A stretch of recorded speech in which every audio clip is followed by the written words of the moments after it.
Hey, so the day has come for me to share with you guys my experience with my second Vipassana.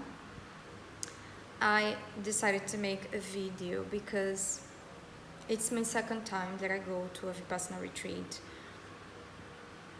And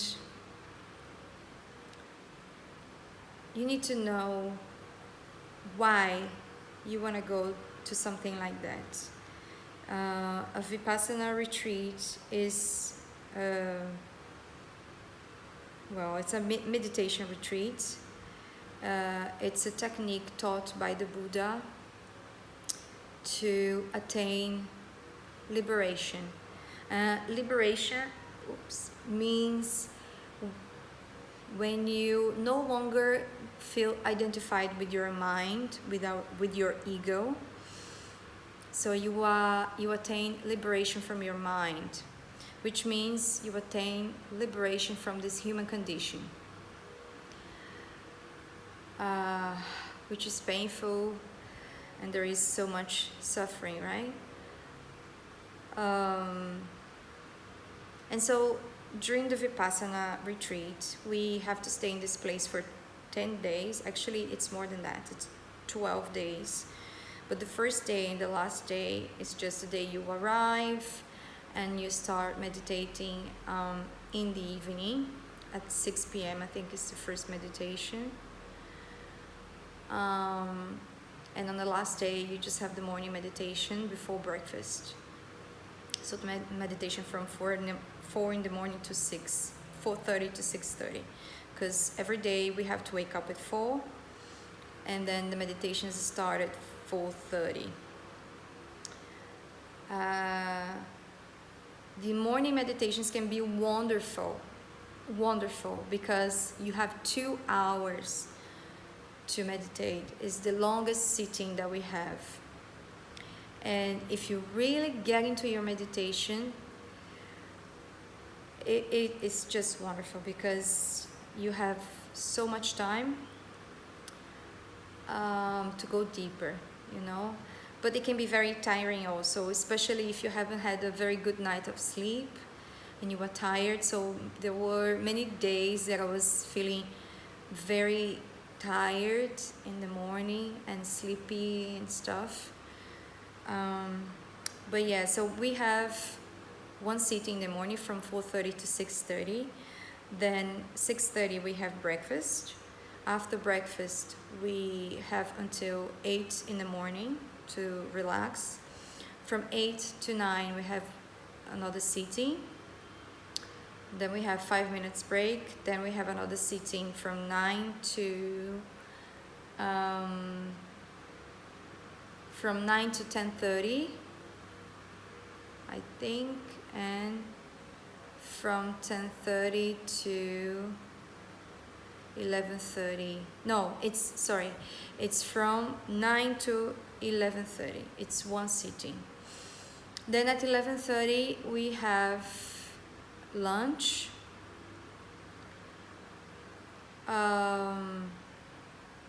Then after lunch we can just relax in our dorms. Each center has a different way of hosting the people who go to meditate. My first Vipassana retreat, I did it in Myanmar, and I had just to share my bedroom with somebody else. But the last one that was in Cambodia, I had a room for myself, which was much nicer because you are not supposed to talk to anyone. You're not supposed to communicate with anyone. Even though non-verbal communication is not allowed. So it's very difficult when you are sharing a bedroom with someone. So I really liked the center in Cambodia because of that, thanks to that. So then from 1 to 2:30 we have another sitting. From 2:30 to 3:30 another sitting. And between them we have like a 5 minutes break. And then from 3:30 to 5 we have another sitting. At 5 we have a tea break. It lasts until 6 p.m. At 6 p.m. we have another sitting until 7 p.m. At 7 p.m. we go to watch the video with Goenka, and these videos are wonderful. It's like he knows exactly what you're going through. Each day of the retreat something happens, and he of course he knew, because he led so many of these retreats. And it's actually, if you're going through something and you're not you're feeling uncomfortable, just wait for the video at night and your answers might be there. Yeah, and so after the video, so it's from 7 to 8:30. At 8:30 we still have another sitting of 30 minutes, and then after that we go to bed at 9 p.m. So this was my routine for 10 full days like that. And I would like to share with you guys everything that I learned in these 2 Vipassana retreats, and why I go to these Vipassana retreats. For me, I think for me I gain so much clarity when I go to these retreats. I connect with myself. It's easier to find the answers once we are so connected with ourselves. We are centered. The more you meditate, the less confusing life seems to be. It's easier to find the answers within. It's easier to get clarity to move forward. And for me, since I was in this moment of my journey that I'm transitioning, I thought it would be a great idea for me to go on the Vipassana retreat, perhaps to get some answers and also to leave some baggage of things that no longer serve me. What does it mean to get rid of some baggage? In the Vipassana retreat, you are dealing with a lot of personal issues that they arise as you meditate and you clear your mind. So the first few days your mind is still very agitated, a lot of thoughts, memories, they're just there in your mind. That's what our mind does, right? Our minds, they like to be functioning all the time. So even if it's not anything important, but your mind doesn't like to be quiet, so it's always gonna try to find irrelevant things to be thinking about during the meditation. And it's up to you to say stop. We are concentrating on the technique. We are gonna do this. And that's how you train your mind. It's like, as they like to say, it's like the crazy monkey jumping around, and you have to train that monkey to calm down. And eventually it will learn to be calm, but you have to train it. So it helps deal with all these personal past issues. As your mind gets cleared, all these things that you were unable to deal with in the past, they surface, they arise. So that's a wonderful opportunity to get rid of some limiting beliefs or anything that's in the way of you moving forward in your life. So for me, it's just wonderful. It's a bridge between your conscious mind and your subconscious mind. But the things that they are in your subconscious mind, they start coming to the surface, and you start becoming aware of them. And that's the power of the meditation, because then once you are aware of these things, you can work on them. and then they are not gonna rule your life anymore, because now you are aware that they are there. So when they show up, you have the power to decide not to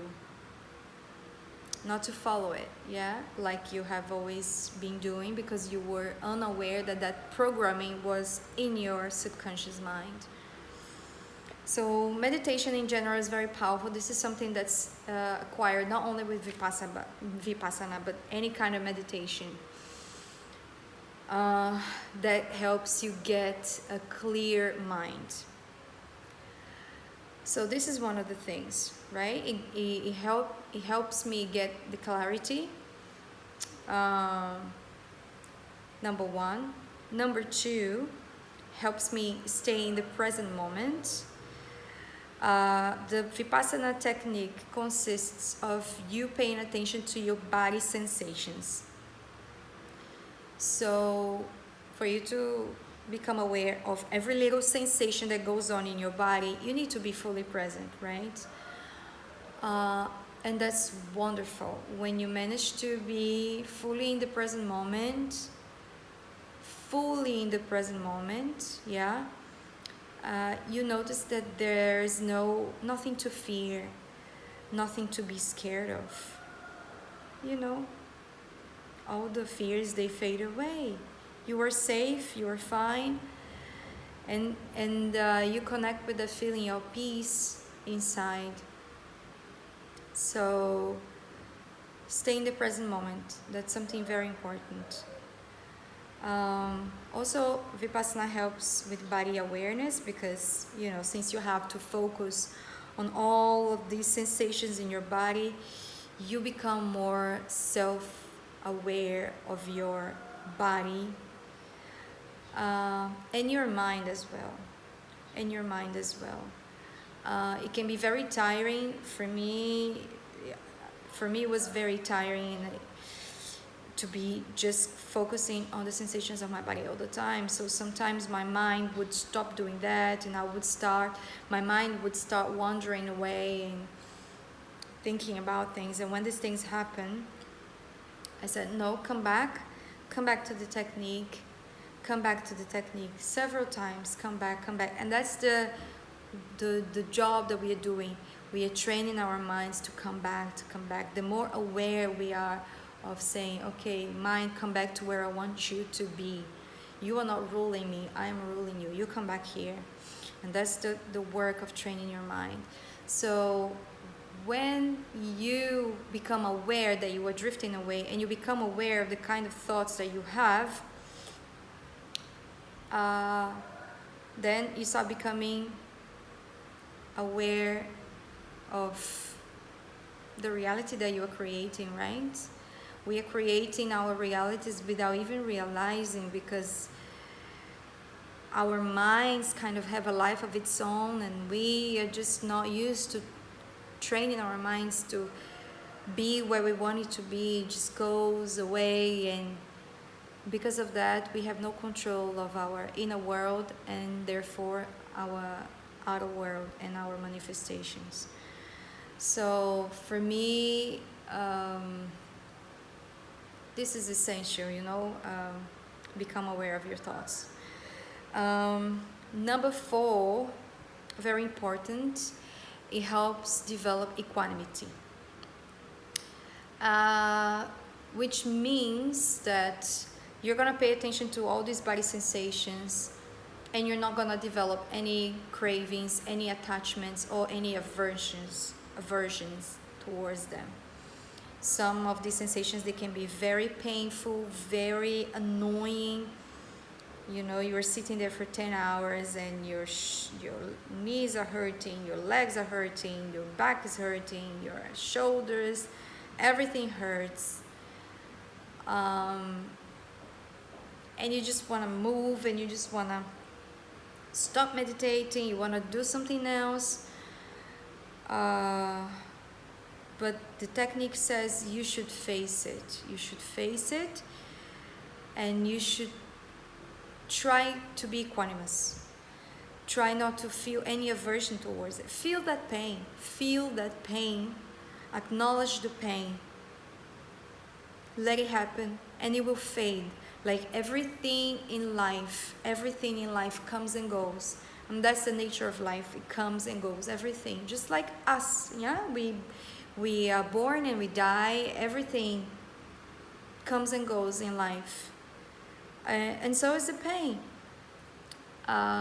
So there is no need to be desperate, and this is knowledge that we can apply for anything in our life. Whenever we face real pain in our lives, you know, if you have been already practicing Vipassana and you have already been practicing equanimity in your meditations, when something bad happens to you in your life, you're gonna see that, you're gonna feel that, and you're gonna let it go. You're gonna let it go. Because everything comes and goes. Nothing lasts forever.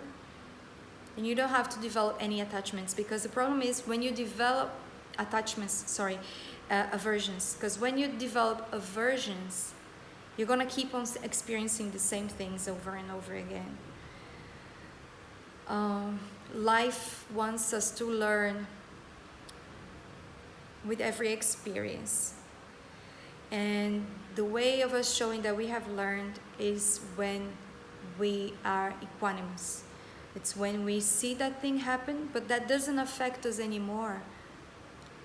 That doesn't affect us. We are not identified with that. We are not running away, or we are not running towards it. It just happens, you see it happen, you let it go.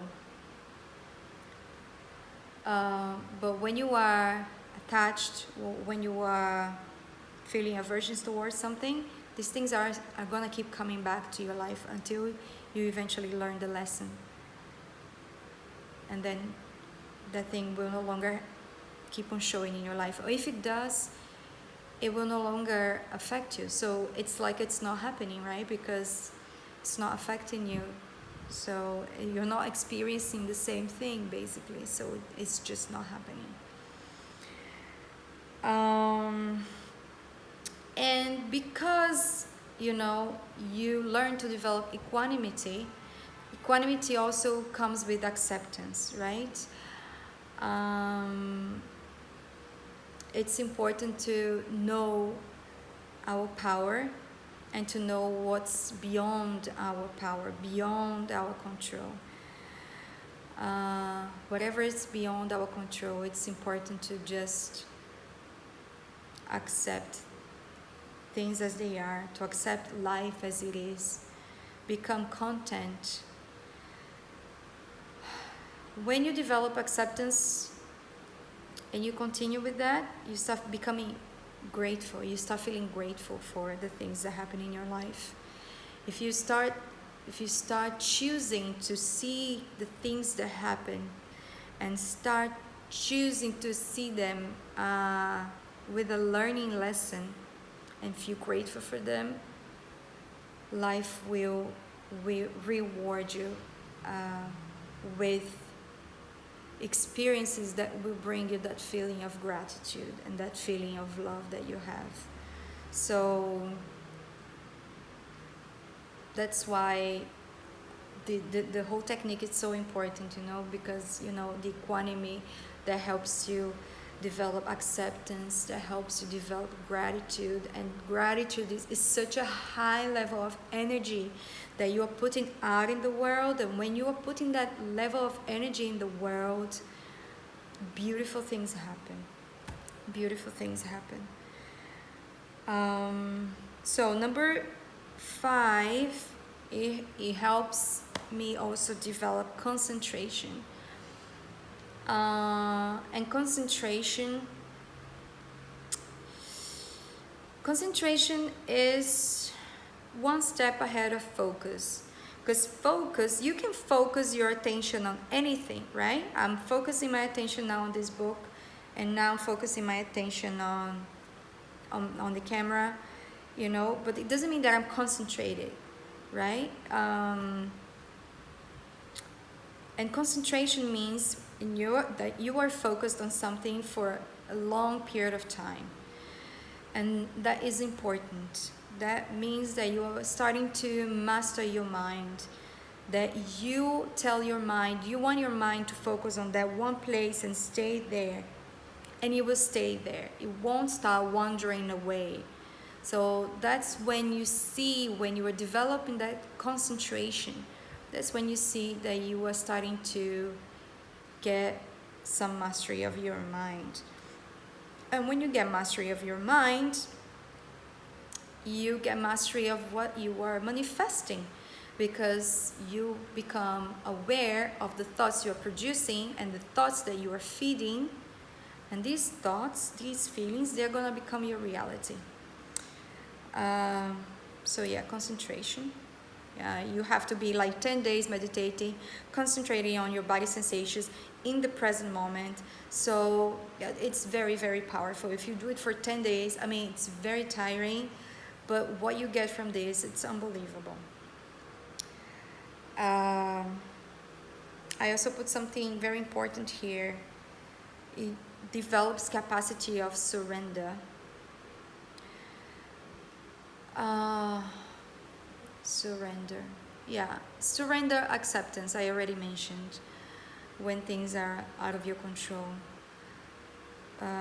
Surrendering to life and trusting, having faith, sometimes is the best thing we can do, instead of just fighting against what it is, you know. We have to recognize our power as human beings, and we are very powerful, but we are limited to this human condition, right? To our bodies. And yeah. Number 7, it helps develop patience and discipline. You must have a lot of discipline and patience to be able to complete these 10 days. So you really need to accept that you're going to be there for 10 days. Accept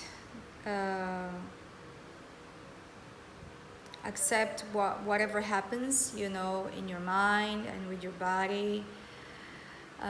Be patient that you're going to start reaping the benefits of that at some point. It doesn't come on the first day, but by day 7, day 8, day 9, then you really start getting the results of the technique. Sometimes you can have some difficult experiences, like physical.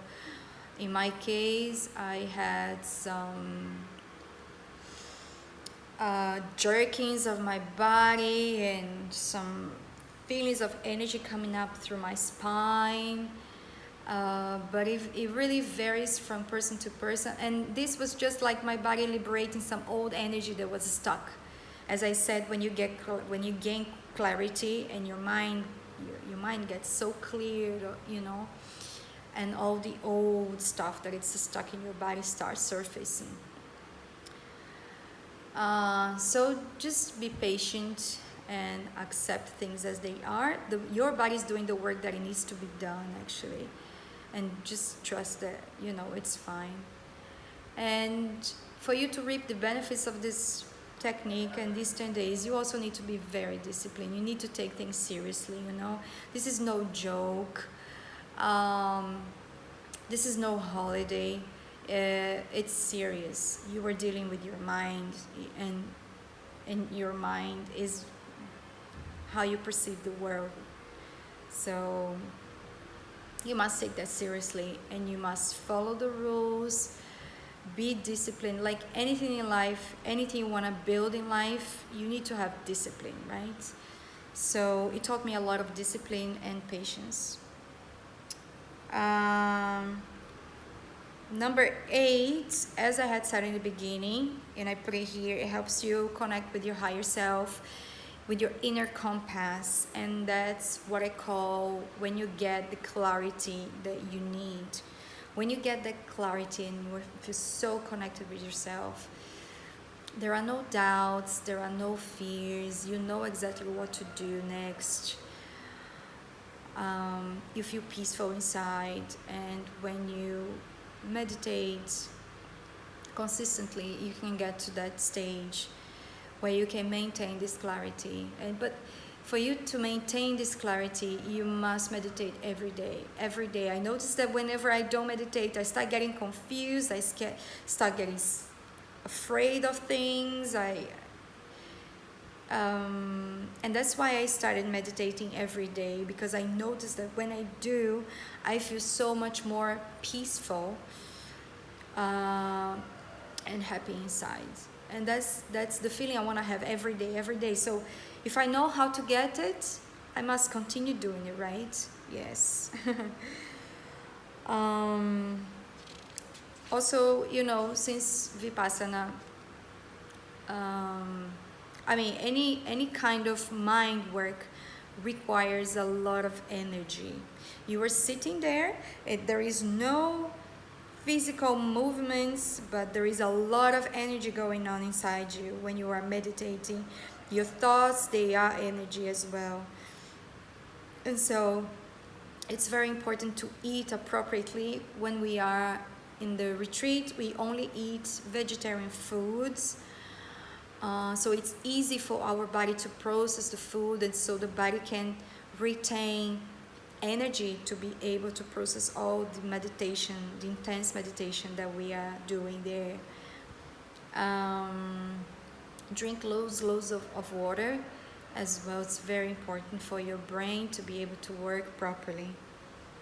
And so this is it. This is a bit of a long video, but this is my experience with Vipassana. I really hope some of you guys got a bit curious to maybe try it out, but bear in mind this is serious work, and it requires discipline. It requires that you are really going with your heart in there, and then you want to give your best to this practice.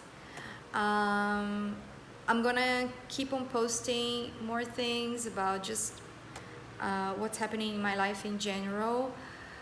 Let me know if you're still interested in more things related to the subject of meditation and stuff, and I can share with you guys very soon.